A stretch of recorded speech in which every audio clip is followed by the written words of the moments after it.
Puluhan tahun lalu, Pak Sutoyo bukanlah siapa-siapa. Ia hanyalah seorang buruh tani biasa yang tinggal di desa Waringin Sari bersama istrinya, Embok Sri. Mereka hidup sederhana, bersandar pada penghasilan dari menggarap sawah milik orang lain. Meski miskin, keluarga kecil itu dikenal jujur dan taat beribadah.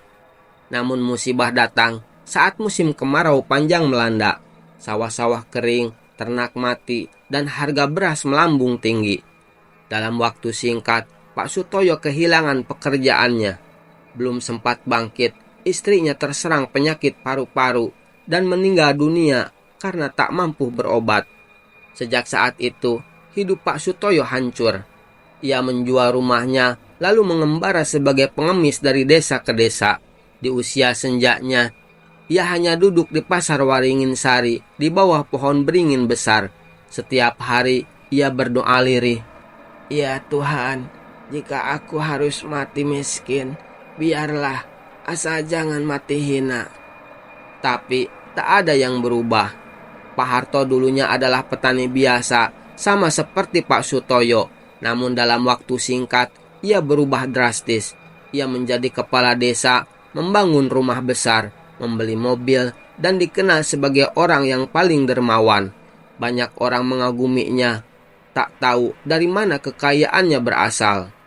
Di balik wajah ramahnya, Pak Harto menyimpan rahasia gelap. Bertahun-tahun lalu, ia mendatangi seorang dukun pesugihan dari lereng Gunung Merapi, Mbah Rewo.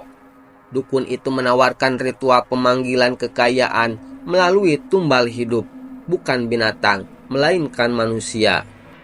"Harus jiwa yang tak dianggap," kata Mbah Rewo.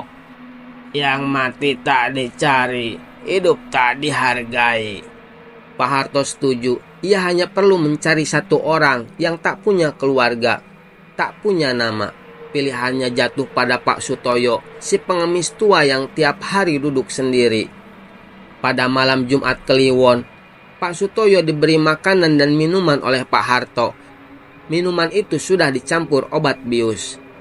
Tubuh renta itu tak sadar ketika dibopong oleh dua lelaki suruhan, lalu dibawa ke hutan kecil di belakang pasar, tempat berdirinya pohon beringin tua. Di sana, sebuah lingkaran darah digambar dengan sesajen dari darah ayam cemani, bunga 7 rupa, dan kepala kambing hitam. Mbah Rewo membaca mantra dari kitab kuno Jawa kuno. "Rohmu jadi jembatan, dagingmu jadi tumbal. Jiwa yang tidak dianggap, jadilah pelayan kekayaan." Pak Sutoyo diikat di batang pohon dan ditinggal hidup-hidup. Ia terbangun dalam gelap, mencoba berteriak, tapi suaranya hilang. Perlahan ia meninggal dalam ketakutan, tercekik oleh jerat gaib yang tak kasat mata.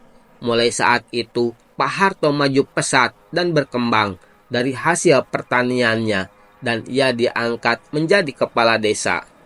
Jenazah Pak Sutoyo dikuburkan tergesa-gesa, hanya dibalut kain seadanya, tanpa doa, tanpa keluarga.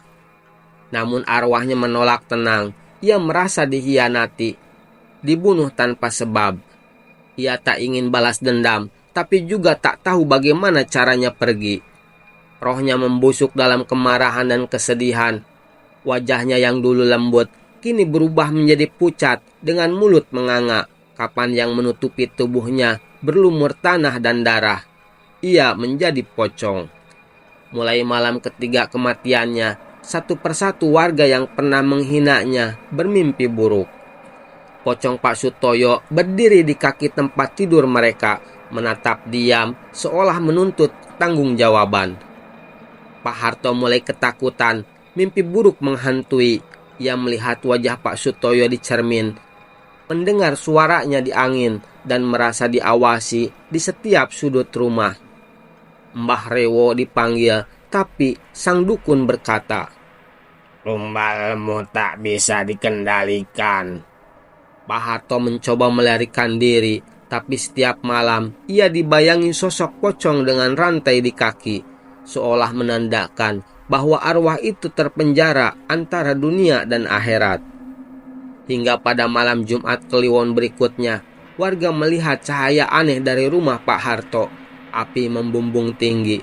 Tak ada suara, hanya bunyi lonceng kecil dan jeritan yang terdengar dari dalam. Esok harinya, rumah Pak Harto hangus rata tanah. Tak ada jenazah ditemukan, hanya sebongkah kain kapan terbakar setengah. Terletak di tengah puing-puing, di atasnya tertulis dengan darah, "Kekayaan dari darah akan kembali ke tanah." Pohon beringin di pasar Waringin Sari kini dikeramatkan. Tak ada yang berani duduk di bawahnya. Kadang-kadang pocong Pak Sutoyo masih terlihat berdiri diam. Matanya mengawasi orang-orang yang lewat. Tapi tak semua merasa takut. Beberapa percaya ia hanya menunggu doa yang tak pernah ia dapat semasa hidup. Dan di setiap malam sepi terdengar bisikan, "Aku hanya ingin tenang." Setelah kematian Pak Harto, warga desa Waringin Sari mulai merasa tenang. Mereka mengira kutukan telah berakhir, tapi arwah Pak Sutoyo belum sepenuhnya puas. Masih ada 3 orang yang turut serta mengorbankan dirinya malam itu. 2 lelaki suruhan Pak Harto bernama Sarman dan Kipli, serta sang dukun pesugihan Mbah Rewo. Pak Sutoyo tak membunuh sembarangan. Dendamnya bukan kebencian buta. Ia memburu satu persatu, bukan hanya untuk membalas, tapi untuk membawa keadilan pada jiwa-jiwa yang terjebak dalam pesugihan hitam. Sarman tinggal di pinggir desa. Sejak kematian Pak Harto, ia hidup menyendiri. Konon ia sering mengigau, menyebut nama Sutoyo dalam tidurnya. Ia bahkan menggantung banyak jimat di rumahnya, berharap arwah yang memburunya tak bisa masuk. Tapi pada malam Jumat Wage, angin berhenti bertiup, rumah Sarman terasa hampa, dan suara kentongan terdengar sendiri. Jam dinding berhenti pukul 00, dan lilin padam meski tak ada angin. Tiba-tiba kain kapan jatuh dari plafon, dan muncul sosok tinggi putih berdiri di belakangnya, pocong Pak Sutoyo. Wajah pocong itu penuh tanah dan darah, matanya menatap lurus, sementara mulutnya menganga seperti hendak berteriak, tapi tak bersuara. Sarman berlari, namun pintu-pintu rumah tertutup sendiri. Dalam hitungan detik, tubuhnya terangkat ke langit-langit, lehernya terikat oleh kain kapan tak terlihat. Ia mati tergantung dengan wajah membiru dan mata terbuka lebar, seolah melihat sesuatu yang tak bisa ia jelaskan. Di dinding rumahnya tertulis dengan darah, "Yang ikut mengikat akan terikat selamanya."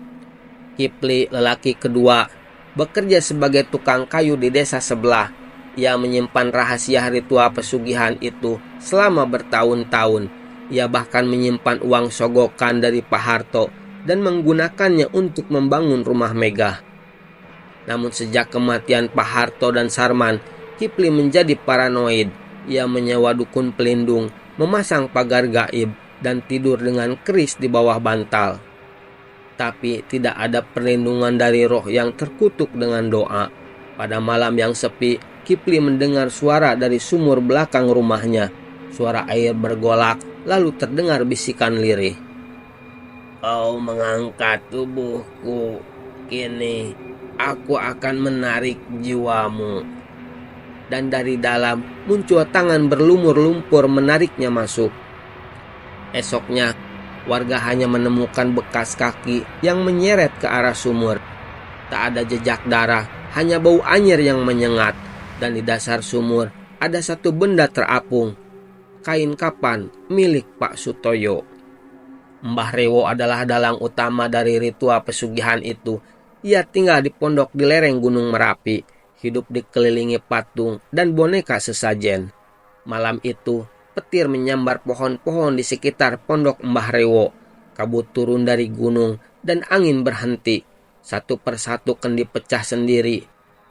Lilin padam, dinding pondok retak, dan suara lonceng terdengar dari luar.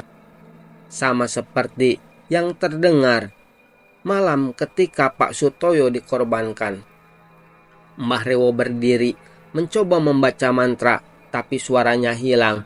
Dari bilik pintu muncul sosok pocong dengan tubuh terbakar, berdarah, dan wajah menyimpan luka masa lalu.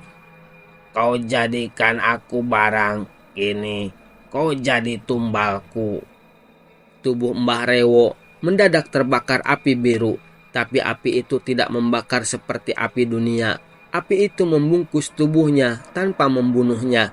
Ia dibakar hidup-hidup selama 3 malam tanpa mati.